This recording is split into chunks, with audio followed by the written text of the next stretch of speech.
Welcome to the Business Buyer Diaries. My name is Nathan Platter. I'm a full-time employee, and I bought a business.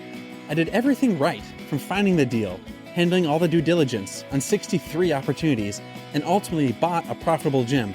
And boy, was I in for a big surprise as a new owner. I chronicled everything in real time, including the biggest wins to the stressful nights at 2 a.m. I'm sharing my journey without sugarcoating anything, so you don't make the same mistakes that I did. Here's today's episode. All right, end of day 2 of the franchise conference. It was really sweet. I really liked it a bunch. It was helpful to go through a lot of the vendors saw it today, and one of my favorite vendors actually that popped up. He kept showing me the platform, showing me what you can do, show me how it's beneficial to me, and that was really, really neat. And it was interesting. One of the other vendors that I talked to a little bit, and we didn't really jive as well.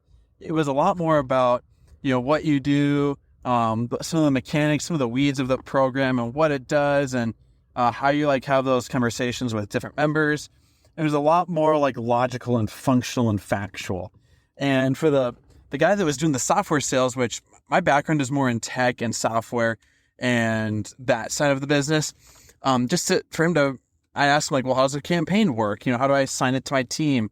And just getting that feedback, he'd say, well, let's pull up the website. And then he literally pull out his MacBook, and then he would just start clicking through. Here's a member. Here's how they dropped into your campaign. Here's how you track them. And here's how you follow them through. And it really showed to me the vendor that I clicked with and I made the sale with, or the vendor that I clicked with and that as I'm going to end up doing business with or hiring. I wanted to see it, feel it, follow how it works in the real world. So when I'm at the club and I'm sitting down with my team, or we're going through and we're setting up campaigns or tagging members, I want to see now what I'm going to see then. And for the vendor that was kind of theoretical, we're just talking about concepts. It was great, but we kind of just looked straight at each other as we were talking. They didn't have a software; it was more of a service, like an upsell that you can offer your members. So kind of an apple to orange comparison, but there wasn't anything that I could follow through. There wasn't any takeaways, no business card, no paper, no I didn't think of that kind of light bulb moments. So a takeaway I'm having that when I'm working with my members, I either want to have an iPad or a sheet or something that we're working through together.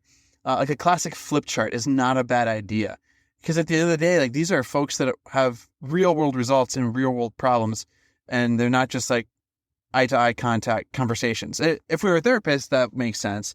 But since we're interacting with their health, their physical activity, their weight loss journeys, their muscle accumulation, we want to have tangible physical stuff that they can engage and do stuff with. And so that was a sales takeaway that I had, just as an intangible along the way. And lo and behold, as the software guy, some of the key takeaways I had, he had testimonials. He was able to provide real world solutions. So in my space, a common CRM is called Mind Body. That's where you put in your contacts, your accounts, your billing. That's your backbone software. And this company attaches to or replaces your Mind Body. And that was really interesting. So I kind of grilled him a little bit. How do tasks work? How does credit card billing work? Is it PCI compliant? How do we make sure we don't double bill? How do we make sure that everything is tokenized, that there's no exporting capabilities, administrative roles? And he was very knowledgeable. He practiced, and I could tell that he was polished on some of the day-to-day life questions.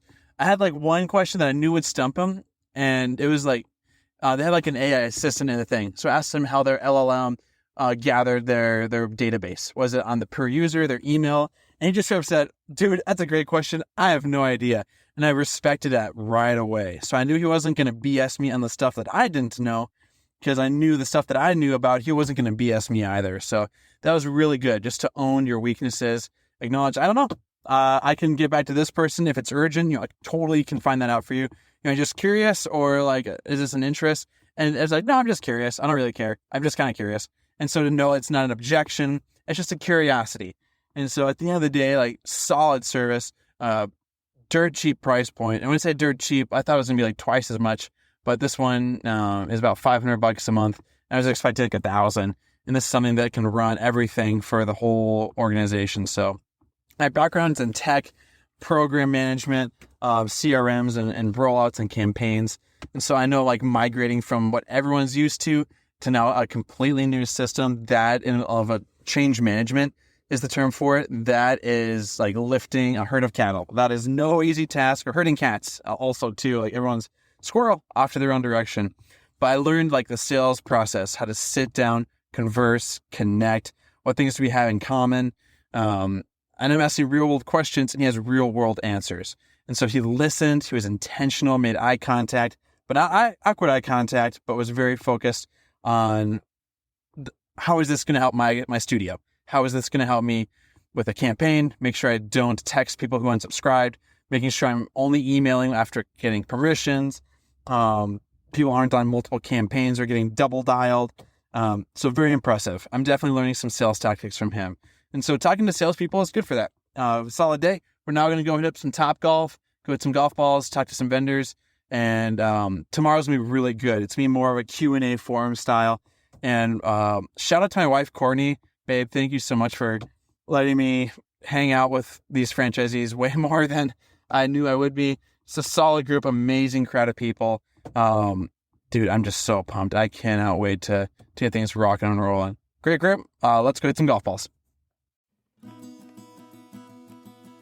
This has been another episode of the Business Buyer Diaries. Subscribe so you don't miss the next episode. I hope you're realizing that business ownership is no cakewalk. Check the podcast notes for a link to the DIY due diligence program, the complete list of show sponsors, and for media inquiries. Music written and composed by Wes Schrock. I'm your host, Nathan Platter. Join me again on the next one.